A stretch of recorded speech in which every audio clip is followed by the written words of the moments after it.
자, 이번 시간은요, 예상 문제 보겠습니다. 교재 183페이지입니다. 자, 체크된 문제가 다음 페이지부터 나오죠. 184페이지 보시면요, 문제 4번입니다. 자, 4번 같은 문제가 이미 출제가 된 적이 있어요. 역시 지분 수익률 구하는 계산 문제인데 공식 기억나시죠? 공식부터 봅니다. 자, 분모가 지분 투자액, 분단은 전체 순수익에서 이자 비용 빼죠.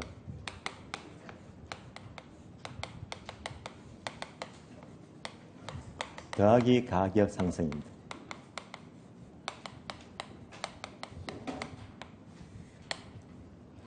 자, 공식 바로 떠올리시고 문제 보시면 돼요. 자, 문제. 다음과 같이 10억으로 주택을 구입하여 임대주택 사업을 한다고 가정하자. A와 B의 투자 대안에 따른 지분 수익은 각각 얼마인가? 그러면요, A도 구하고 B도 구하는 거예요. 표를 보시면 돼요. 먼저 주택 가격이 A도 10억, B도 10억입니다. 두 번째가 자기 자본은 내 돈이죠. A는 10억이 전부 내 돈이니까 내려가서 차익금 있다 없다? 없잖아요. B는 내 돈이 4억이니까 은행에 얼마 빌렸다? 6억 빌렸죠. 6억 중에서 연 이자가 5%입니다. 그러면 5% 곱하니까 이자가 얼마 나와요? 3천만 원이죠. 3천만 원. 그 다음에 세 번째, 네 번째입니까? 순영업 소득은 각각 1억, 1억이고요. 가격 상승은요, 5천만 원, 5천만 원입니다. 자, 그러면 바로 A도 구하고 B도 구하는 거예요.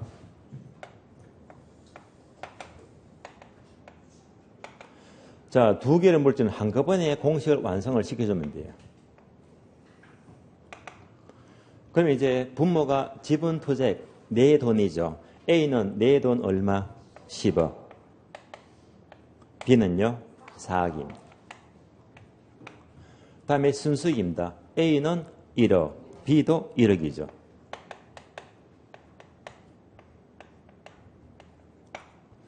다음에 이자 비용. A는 이자가 있다 없다? 없다. B는 이자가 얼마? 3천만 원이죠. 마지막으로 가격 상승입니다. 각각 5천, 5천 상승했죠.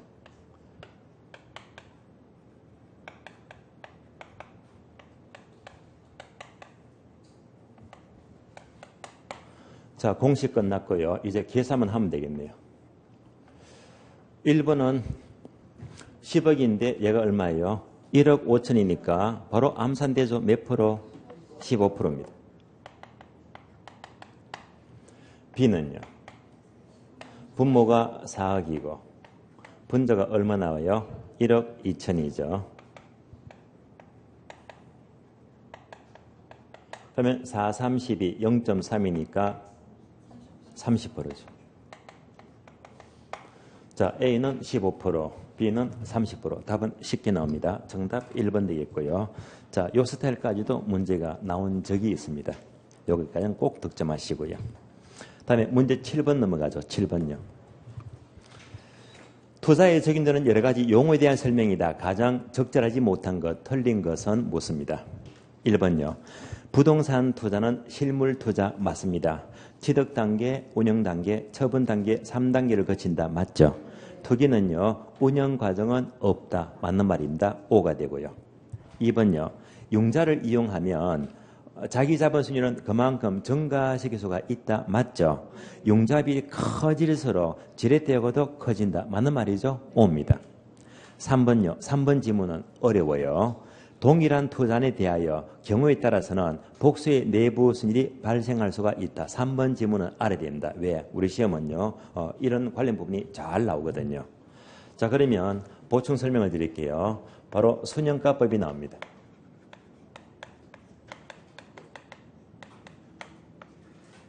다음에 내부 수익률법이 있습니다.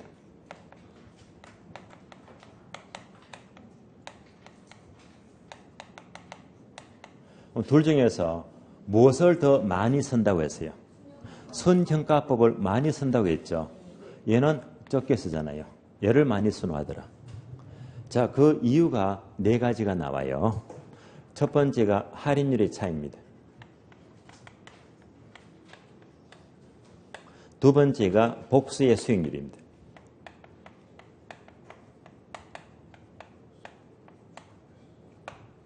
세 번째가 부의 극대화예요.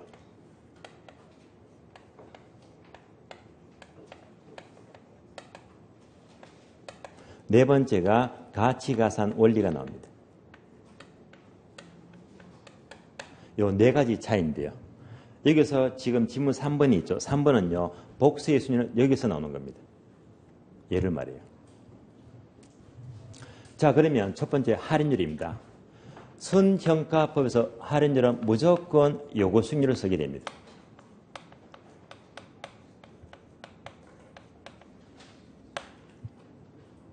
내부 수익률법에서는 할인율은요, 항상 내부 수익률이죠.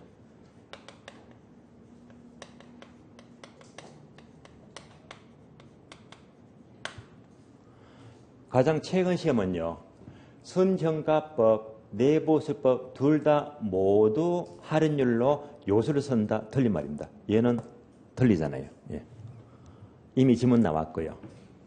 다음에 복수의 수익률인데요. 선형가법은 언제나 요구 수익률 한 개만 줘요. 한 개밖에 안 줘요. 한 개만 씁니다.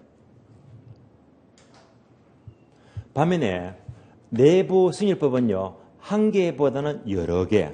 여기서 복수에 내부 수익률이 쓰인다. 얘가 어려워요. 그러면 복수의 내부 수익률은 뭘 말하느냐? 다시 구분합니다. 조금 어려워요. 첫 번째, 전통적 투자 사업이 있습니다.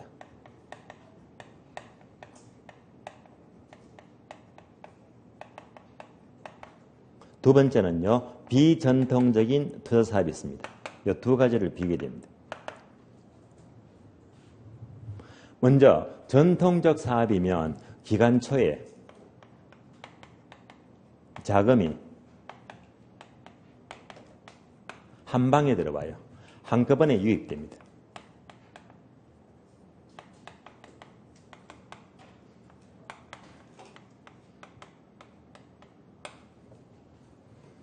반면에 비전통적 사업이면 기간 초가 아니고 기간 중입니다.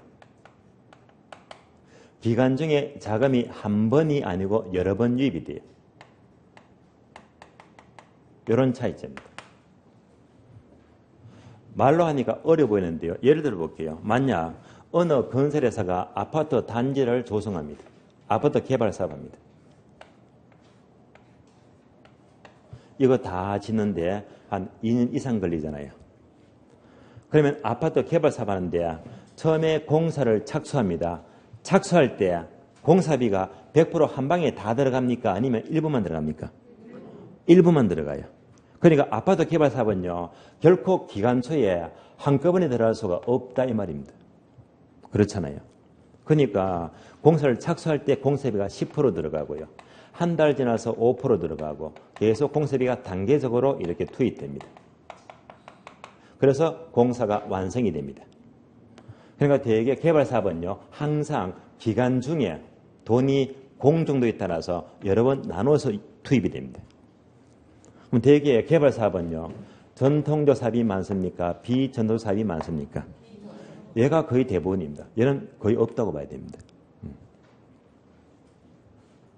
만약 기간 초에 착수할 때 자금이 100% 한 방에 들어가면요. 한 번에 들어가니까 이때는요. 내부수를 한 개만 쓰면 돼요. 한 개만. 그러나 자금이 여러 번 들어가요. 여러 번 들어갈 때는 이때마다 내부 수익률이 서로 달라집니다. 달라지니까 이럴 때 뭐 여러 개의 복수의 내부 수익률이 필요합니다. 결론 나왔습니다. 복수의 내부 수익률이 필요한 것은 전통적 사업입니까? 비전통적 사업입니까? 비전통적 사업일 때 복수의 내부 수익률이 필요하게 됩니다. 그러면 내부 수익률이 여러 개 들어가면요. 이건 굉장히 복잡합니다. 아주 복잡해요. 얘는 한 개밖에 없죠. 아주 간단하고 단순 명료합니다. 그러니까 복잡한 걸 안 쓰고 간단한 예를 많이 쓴다는 말입니다. 그래서 출제에서 문제 보게 되면요. 이렇게도 물어요. 전통적 사업일 때 복수의 수익률이 쓰인다. X 틀린 말입니다. 요 지문이 몇 번 지문? 3번 지문입니다. 다시 볼까요? 3번요. 동일한 토잔에 대해서 경우에 따라서 이때 경우가요. 비전통적 사업을 가리킵니다. 이럴 때 복수의 내보술이 발생할 수가 있다. 맞는 말입니다. 복수를 쓰니까 복잡합니다. 다음에 순형가법은요. 부의 극대화도 달성이 되고 가치사 원리도 달성이 된다. 모두가 달성이 돼요. 쉽게 말하면 끝이 아주 좋다는 말입니다. 반면에 내부수일법은 부의 극대화 달성이 안 돼요. 가치가산도 달성이 되지가 않는다 해서 끝이 안 좋다는 말입니다. 결론적으로 자 얘는요. 끝도 안 좋거니와 아주 복잡하죠. 그러니까 잘 서지가 않고 얘는요. 끝이 아주 좋고 간단하죠. 그러니까 가장 많이 선호하게 됩니다. 여기까지를 보시면 돼요. 그래서 이때 자 부의 극대화나 가치가산 이런 논리도요. 순형가법 모두 달성이 되고 얘는 달성이 안 된다. 이런 지문들도 27회부터요. 전부 다 건드리고 있어요. 3번 옳은 지문이고 4번 볼게요.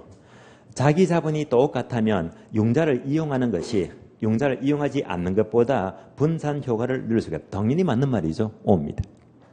5번요.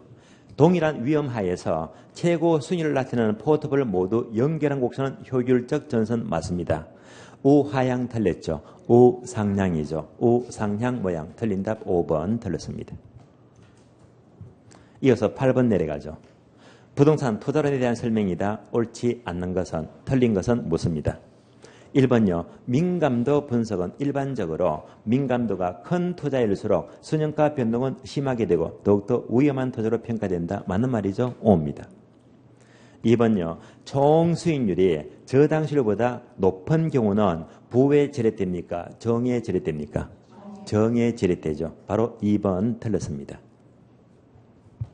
3번요. 요구 수익률을 같은 말로 투자의 기회비용 맞습니다. 외부 수익률 맞습니다. 이는 시간에 대한 비용, 즉 무위험률을 말하죠. 다음에 위험에 대한 비용은 위험 할증률을 말하죠. 해서 맞는 말입니다. 4번요. 위험의 처리 방법 중에서 위험 조정 할인율은 다른 말로 요구 수익률이죠. 이는 위험한 투자일수록 높은 할인율을 적용한다. 맞는 말이죠. 위험할수록 낮은 하면 틀린 말이죠. 낮은 할인율은 28회 작년에 출제가 되었어요. 높은 할인율 맞는 말입니다. 5번요. 투자의 장점으로는 지렛대 효과, 절세 효과, 구매력 보호 기능, 소유 긍지 모두가 맞습니다. 소득의 연기 등이 있다. 소득의 연기는 처음 들어보실 거예요. 그럼 투자의 장점이 소득의 연기가 뭘 말하느냐? 소득의 연기하게 되면요. 소득의 연기.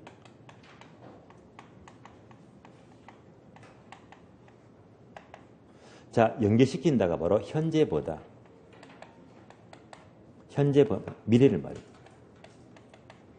얘가 바로 소득의 연계라고 불러요. 예를 들면 어떤 사람이 땅을 샀어요. 즉 과수원입니다. 과수원에 투자했어요. 샀던 것은 이제 이 과수 나무가 있죠. 여기서 열매가 열리잖아요. 이것 보고 과수원 사업하는 거잖아요. 투자를 했어요. 그럼 이때 열매가 현재 열린다. 1년 뒤 미래에 열린다.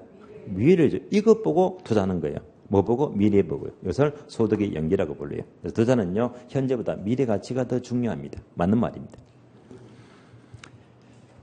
다음 페이지 넘어갑니다. 11번요. 투자의 위험에 관한 내용이다. 금융적 위험에 해당하는 것은 자, 투자 위험은 사금법 인유 5가지 있죠. 이 중에서 금융적 위험을 찾아라는 말입니다. 그러면 금융적 위험의 핵심 단어가 뭐가 떠오르죠? 원리금을 갚을 수 없는 채무불이행. 그래서 채무불이행 단어가 정답이 되는 거예요. 1번부터 봅니다. 정부의 금융정책이나 재정정책으로 시장 이주를 변화시킨다. 이 말은요. 정책적으로 이주를 변화시키죠. 그래서 정책적이면 법적 위험이죠. 법적 위험. 법률적 위험입니다. 해당 안 됩니다. 두 번째요. 부동산 세제도나 감가상각 방법을 변경시킨다. 법으로 바꾸는 경우죠. 이것도 법률적 위험이죠. 그래서 1번, 2번은 모두가 법률적 위험입니다. 틀렸고요. 3번요. 인플레가 발생하면 제목 그대로 인플레이션 위험이죠. 인플레가 발생하면 대출자는 화폐 가치가 하락하는 위험을 안게 되는데 이 같은 인플레 위험을 피하기 위해서 은행은 고정이자보다 변동이자로 대출을 선호하더라. 바로 인플레 위험입니다. 해당 안 됩니다. 4번요. 부채가 많으면 원금 이자에 대한 채무 불이행 가능성이 높아진다. 얘가 바로 금융적 위험이죠. 따라서 정답 4번입니다. 5번요. 부동산에 대해서 수요가 줄어들면 시장이 좋은 겁니까? 나쁜 겁니까? 나쁜 거죠. 그러면 시장 위험이 되겠네요. 또는 사무실, 건물과 같은 공실률이 증가되면서 임대료가 하락하더라. 이는 바로 사업상 위험의 설명이죠. 그중에서 시장 상황이 나쁘다. 시장 위험, 사업상 위험의 설명입니다. 금융적 위험은 정답 4번이죠. 4번. 다음 페이지 넘어갑니다. 자, 15번과 16번인데요. 15번은요. 역시 표가 나오고요. 기대 수익률 관한 계산 문제입니다. 기대 수익률은요. 지난 시간 문제 풀었죠. 그 문제만 확실히 이해하시면요. 모든 문제가 다 풀려요. 그래서 지난 시간 문제 풀었기 때문에 여러분이 15번은 여러분이 자 별도로 따로 연습하시면서 해결하시고요. 16번 내려갑니다. 투자의 요구수익률에 대한 설명이다. 가장 옳은 것은 묻습니다. 그럼 참고로 요구수익률 간단히 볼게요. 요구수익률입니다.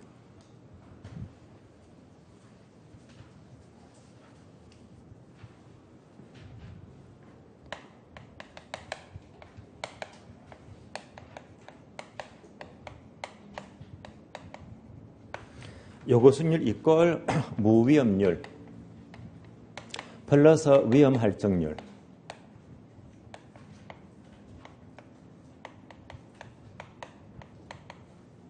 플러스 예상 인플레이션율입니다.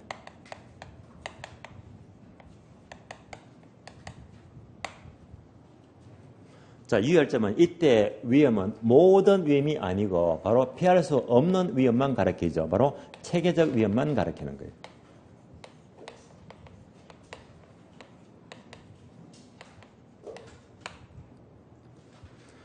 다음에 예상 인플레가 포함되면 피시에 요가죠.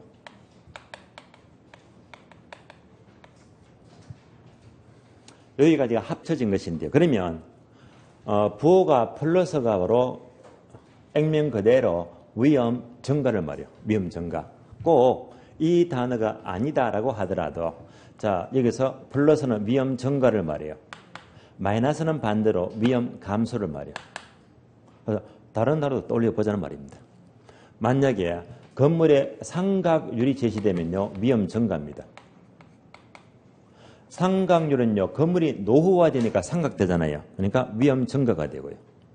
반면에 마이너스는 위험 감소인데요. 예를 들면 예상 성장률입니다.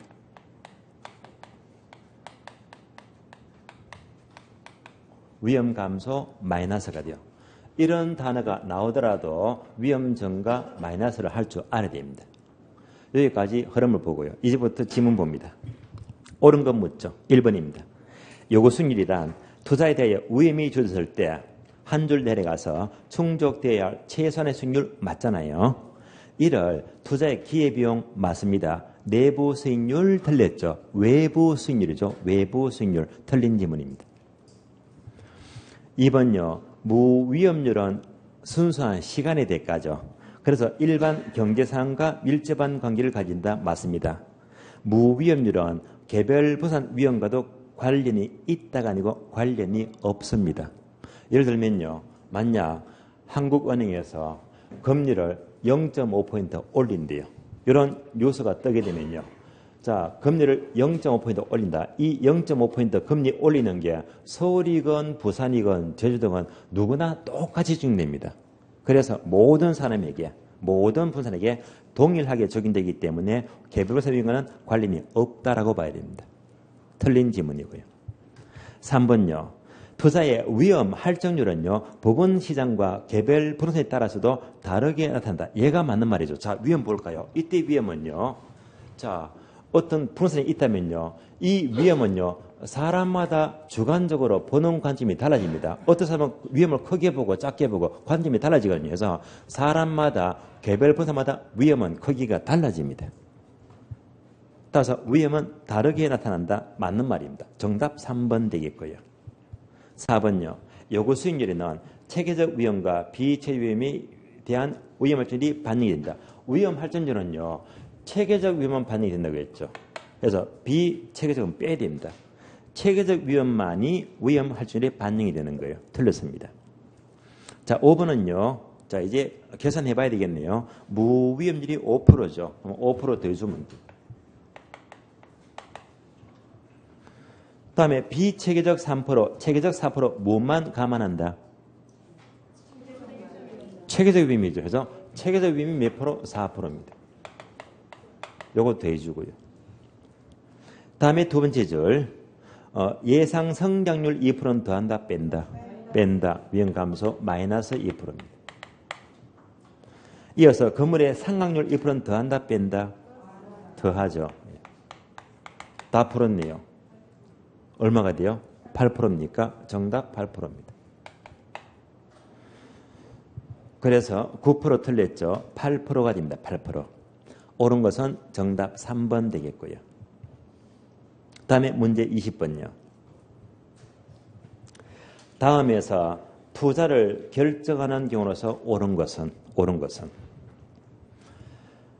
자, 이런 문제는 이제 득점이 용이하죠. 참고로 투자 결정 이런 문제가요. 우리 시험은요. 6번 나왔어요. 만약 나온다면요. 점수를 그냥 주는 겁니다. 많이 나왔어요. 1번요. 요거 수익. 요거는 언제나 커야 돼요? 작아야 돼요? 작아야 되겠죠? 정답 1번입니다. 2번요. 요거가 크면 안 되겠죠? 틀렸고요. 3번과 4번은요. 실현 수익이라면 실현 수익은 투자의 기준은 될 수가 없다고 그러잖아요. 자동 캔슬이고요. 5번요. 시장 가치가 커야 돼요? 투자 가치가 커야 됩니까? 투자 가치가 커야 되겠죠. 예.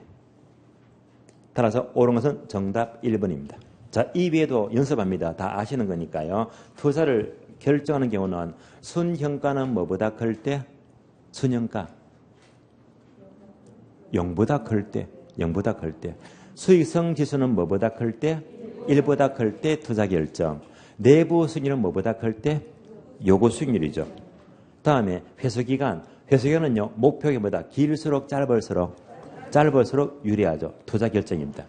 다음에 회계적 이익률입니다. 회계적 이익률은요. 목표 이익률보다 높아야 된다, 낮아야 된다. 수익률은 높아야 됩니다. 그래서 회계적 이익률은 높을수록 유리합니다. 이런 것들이 모두가 투자 결정 기준이 됩니다. 다음 페이지 볼게요. 21번, 22번 계산 문제입니다. 21번은요. 다음 자료를 활용하여 요수를 구하시오. 이런 계산 문제가 딱 한 번 나왔어요. 중요한 문제가 아니죠. 간단히 풀 수가 있잖아요. 여기다가 숫자만 똑같이 넣어주면 돼요. 보기 지문 볼까요? 시장에서 국공채 이자가 4%죠. 그러면 얘가 무위험률 4% 더해주면 되고요. 두 번째, 위험 프리미엄이 4%입니까? 위험률이 4%죠. 더해주면 되고요. 세 번째, 예상 인플레가 3%입니다. 3% 더해주면 되고요. 마지막으로 예상 성장률이 2%인데 더한다, 뺀다, 빼기죠. 마이너스 2%다. 정답 몇 프로? 정답 9%죠. 따라서 정답 2번요. 9%입니다. 사실 묻게 되면요. 얘는 잘 안 나오고요. 차라리 22번을 물을 겁니다. 투자가치. 투자가치는 계산 문제가 중개법 포함해서요. 4번 나왔다. 나오면요. 무조건 득점하셔야 됩니다. 그럼 투자가치는 바로 공식부터 떠올리자. 공식 아시죠? 부동산 투자가치. 분자 분모죠. 분자가 장래 기대수익입니다. 나누기 요구 수익률입니다. 아주 간단합니다. 그래서 문제는요. 자, 이때 요것을 얘가 포인트거든요. 얘만 구할 줄 아시면 돼요. 바로 문제 봅니다. 첫 번째 항목요. 예상 총수익은 2억이고요. 예상 총비용은 1억 4천이면요. 총수익에서 총비용 빼니까 순수익 얼마? 6천만 원이죠. 기대수익 6천만 원 나왔습니다. 이제 요거 수익만 구해주면 되겠네요. 그럼 두 번째, 기대수익률 10%는요. 함정, 버려야지. 필요가 없는 자료예요. 버리면 돼요. 그 다음에 세 번째, 국공채 이자가 무위험률이죠. 3%. 위험 할증률이 5%죠. 합하니까 몇 프로? 8%. 따라서 요거 수익률 8%입니다. 얼마가 나와요? 7억 5천만 원 나옵니다. 투자가치 정답 7억 5천만 원 나옵니다. 다음에 24번 볼게요. 24번. 투자의 위험과 수익에 관한 설명이다. 틀린 것은 무엇입니다? 1번요. 단위당 기대 수익률에 대한 위험을 나타내는 경우. 그러면 예를 말하면요. 기대 수익에 대한 무엇에 대한 얘가 바로 분모잖아요.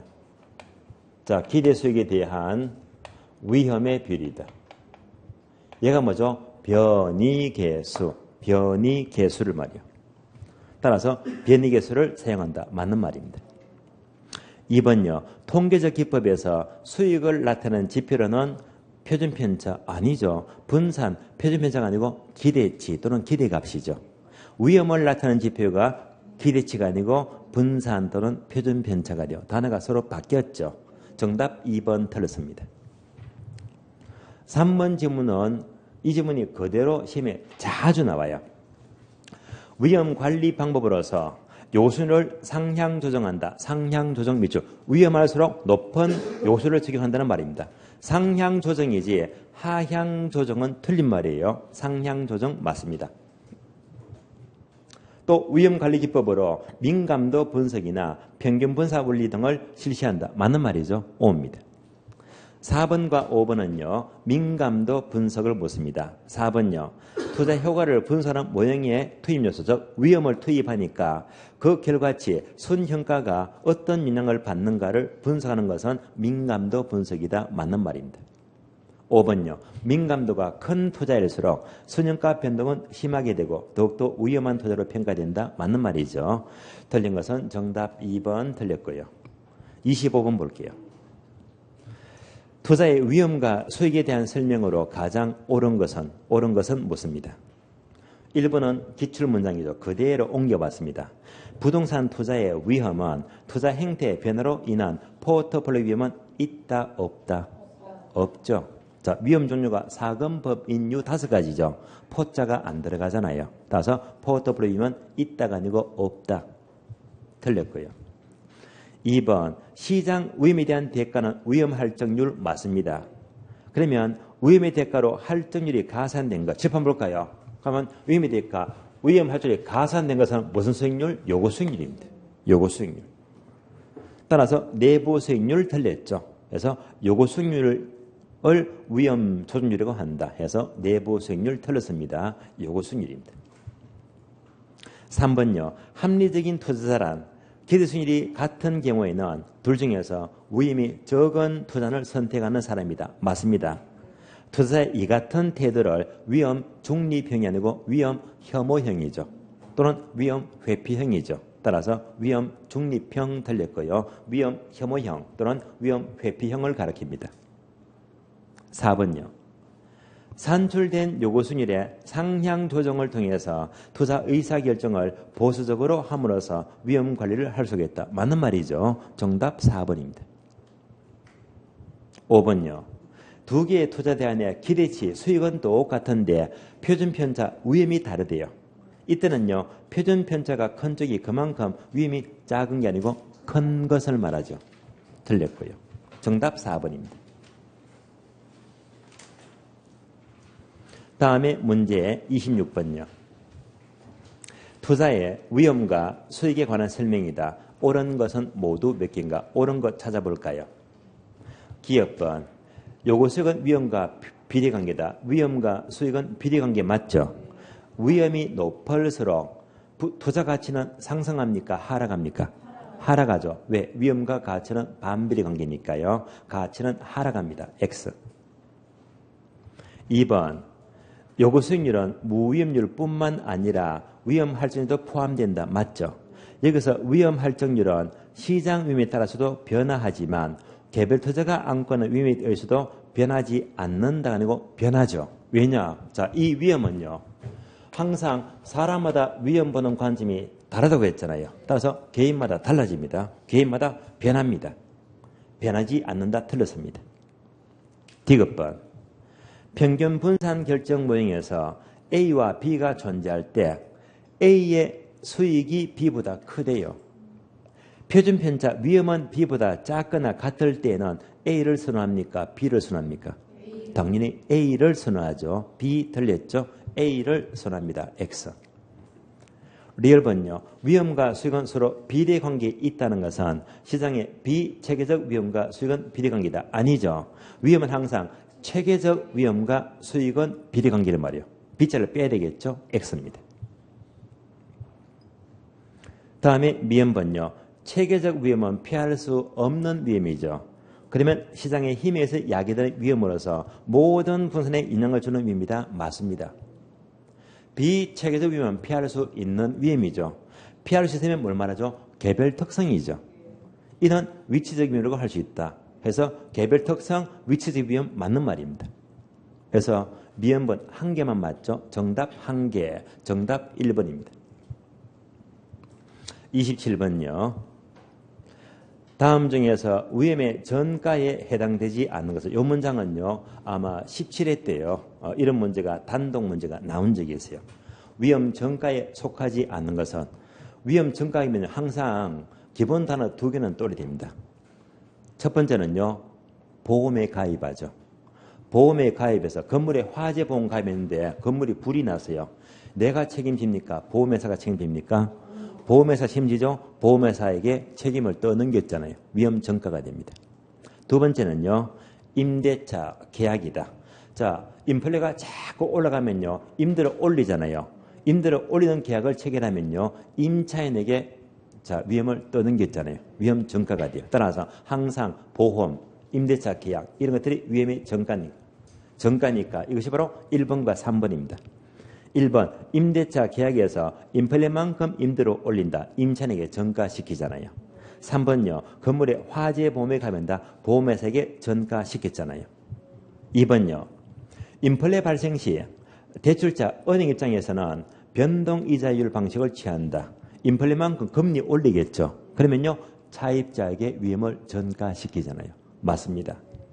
4번요. 이자율 서합을 시도한다. 자, 서합 의미는요. 교환을 말해요. 교환. 이자율 교환입니다. 그러면 은행에서는요.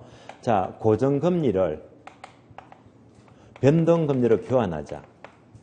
또는 변동금리를 고정금리로 교환하자. 서로 바꾸는 게 수합입니다. 이것도 차입자에게 위험을 전가시키기 위해서 이자율 서합 교환을 하게 됩니다. 역시 전가 맞습니다. 그러면 5번 위험한 토지를 제외시킨다. 얘는요. 바로 위험 전가라고 볼 수가 없죠. 위험한 토지를 제외시키는 것은 위험 통제, 위험 통제 방법이죠. 따라서 전가 해당이 되지 않습니다. 정답 5번 틀렸고요. 자, 위험과 수익은 여기까지만 문제 풀고요. 다음에는요. 앞에 요약 부분 보시면서 포트폴리오 요약력 문제 정리하겠습니다. 교재는 167페이지예요. 167페이지.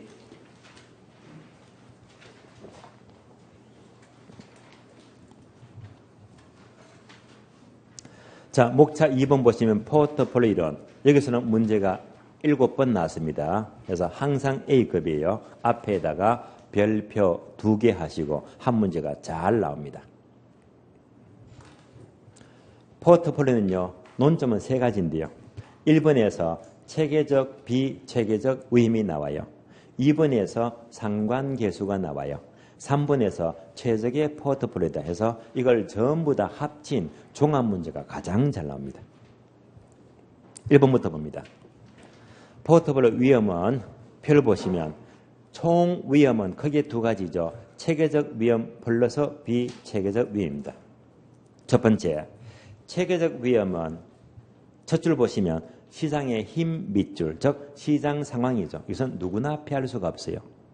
예를 들면 자, 괄호 밑줄입니다. 경기 변동이 악화된다. 인플레이션이 악화된다. 이런 것들은 모두가 누구나 피할 수 없는 위험입니다. 두 번째 줄도 밑줄입니다. 피할 수 없는 위험이죠. 괄호도 밑줄하세요. 모든 부동산, 모든 사람에게 영향을 미치고 있습니다. 다음에 두 번째, 비체계적 위험은 첫 번째, 개별 부동산 특성 밑줄. 개별 특성은 얼마든지 피할 수가 있잖아요. 두 번째도 밑줄입니다. 피할 수 있는 위험이죠. 세 번째도 밑줄입니다. 모두 포트폴리오를 이루는 자산의 수가 많을수록 포트폴리오는 바로 피할 수 있는 비체계적 위험을 제거하는 것이 목적입니다.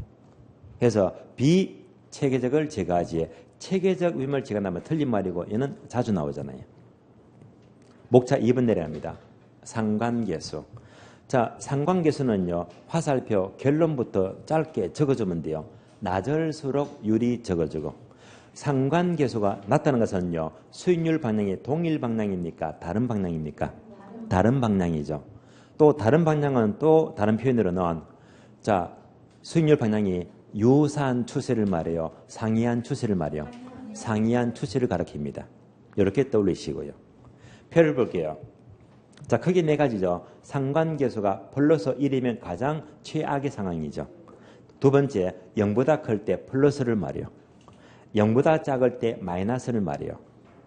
다음에 마이너스 1은요. 가장 좋은 경우죠. 네 가지 모든 경우입니다.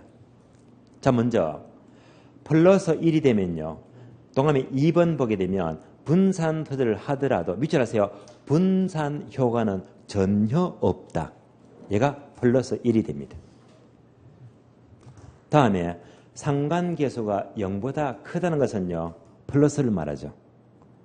그러면 1번 자, 수익률이 동일 방향 밑줄, 동일 방향으로 움직이면 플러스 값이 됩니다. 그럼 플러스 값의 의미는요. 2번 내려가서 위험 분산 효과는 작다. 작다 동그라미. 분산 효과는 작아요.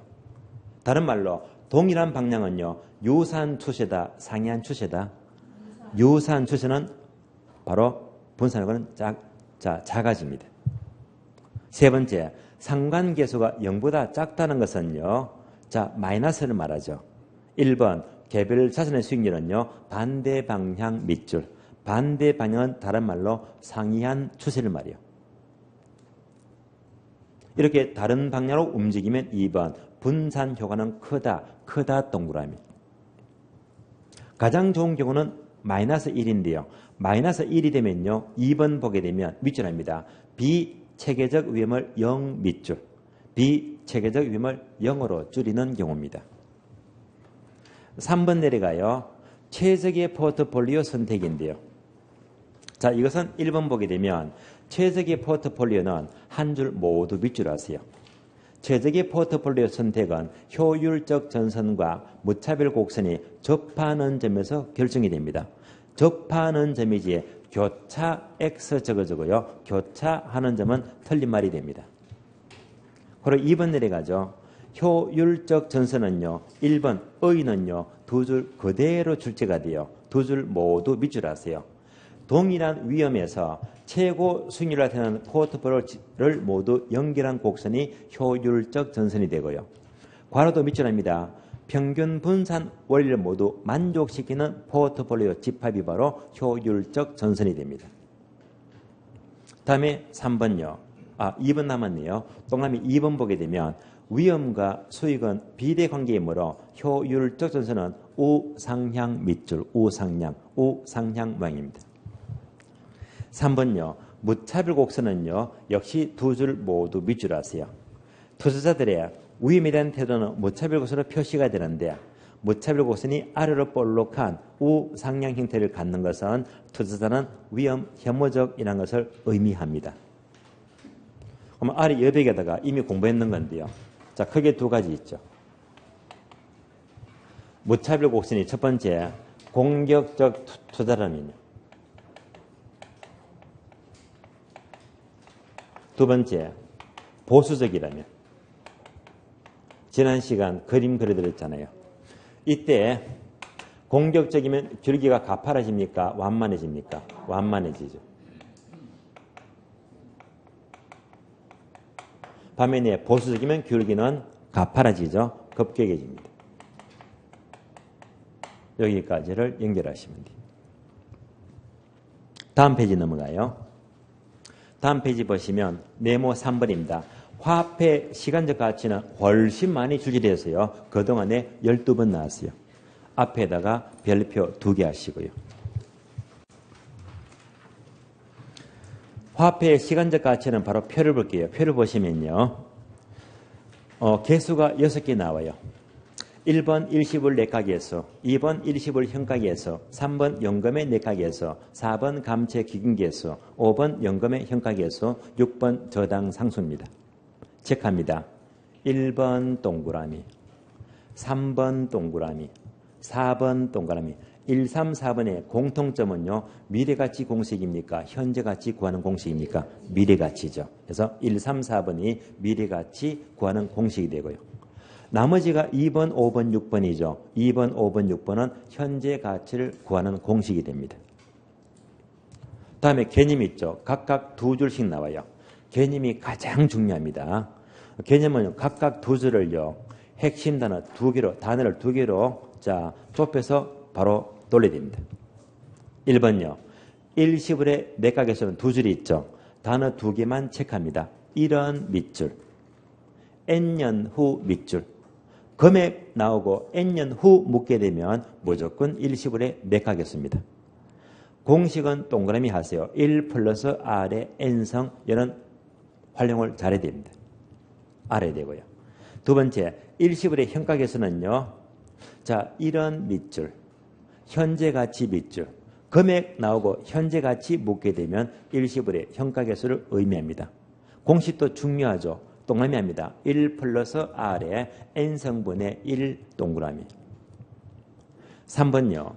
연금의 내각계수는요. 매년 이런 식 밑줄, N년 후 밑줄, 매년 얼마씩 N년 후 하게 되면 연금의 내각계수입니다. 공식은 필요가 없습니다. 공식은 버리시고요. 4번 감채 기금계수는 자 만들기 위해서 밑줄, 얼마를 만들기 위해서 매년 불입한다. 불입 밑줄. 만들기 위해서 불입하면요. 감채 기금계수가 돼요. 역시 공식은 시험과 거리가 멉니다. 5번요. 연금의 현가계수는요. 단어 2개. 첫 번째 매년 이런 식 밑줄, 일시불로 환원 밑줄.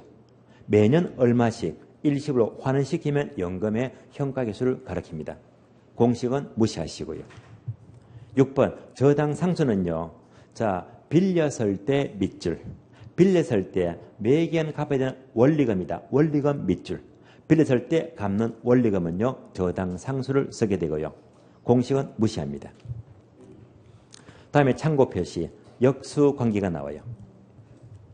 자, 일시불의 내각계수의 역수는 일시불의 현가계수, 당연한 말이고요.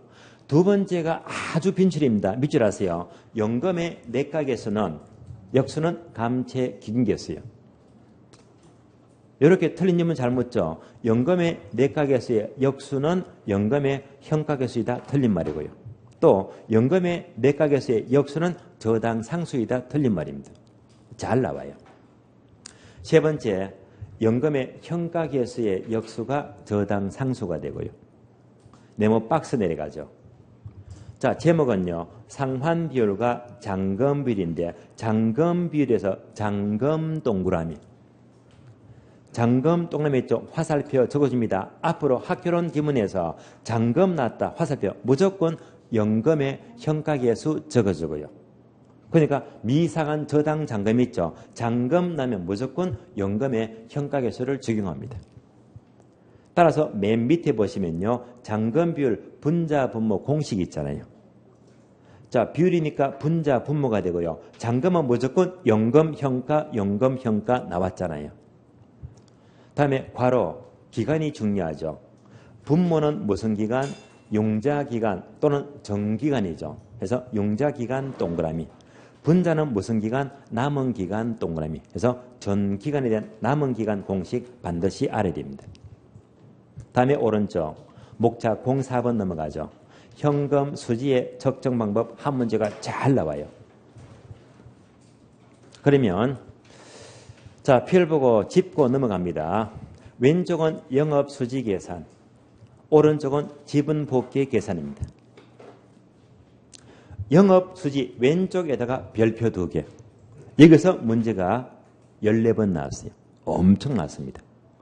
지분 복귀액은요, 겨우 한 번 나왔어요. 그래서 영업수지를 집중합니다. 자, 먼저 가능조소득에서 공실과 불량부채 빼고 기타 소득 더하면 유효조소득. 다음에 영업경비 빼죠. 영업경비 동그라미.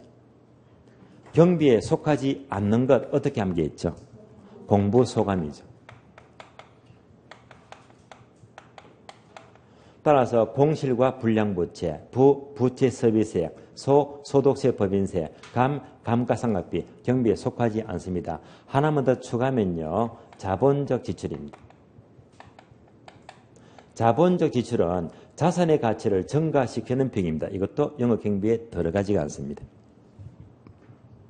경비를 빼면요, 순영업 소득이 되고, 다음에 부채 서비스액 빼면 세전현금수지, 다음에 소득세를 빼면 세후 현금수지죠. 소득세 동그라미.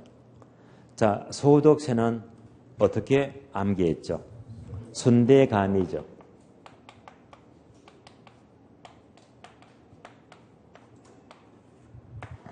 따라서 자, 순영업 소득에서 대체 충당금 더하기 하죠. 감가상각 빼죠. 이자 비용 빼죠. 그래서 순대감이 하게 되면 과세 대상 금액이 나오고요. 여기다가 곱하기 세율입니다. 세율 곱하게 되면 소득세가 나옵니다.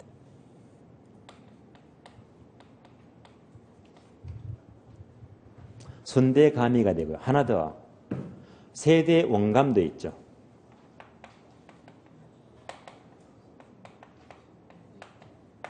자, 세대 원감도 있다. 바로 세전 현금 수지에서 대체 충당금 더하기 하죠. 원금 상환 더하기 하죠. 감가는 빼기 합니다. 그러면 똑같아요. 과세 대상 금액이 되고 여기다가 세율 곱하면요, 역시 소득세가 똑같이 나옵니다. 결론적으로 순대감이 하나, 세대 원감 하나, 결과는 똑같습니다. 똑같아요. 우리 시험은요, 순대감이가 거의 출제가 되고 있습니다. 결과는 똑같습니다. 다음에 오른쪽입니다. 지분 복귀는 딸랑 한 번 나왔죠. 빼는 거 세 가지죠. 경비 빼고 빚 갚고 세금 내잖아요. 따라서 처음에 매도 가격에서 매도 경비 빼면 순매도액, 은행에 빚 갚자 미상한 저당 잔금, 잔금 동그라미. 잔금은 무조건 무슨 계수? 연금의 현가계수. 잔금은 무조건 연금의 현가계수예요.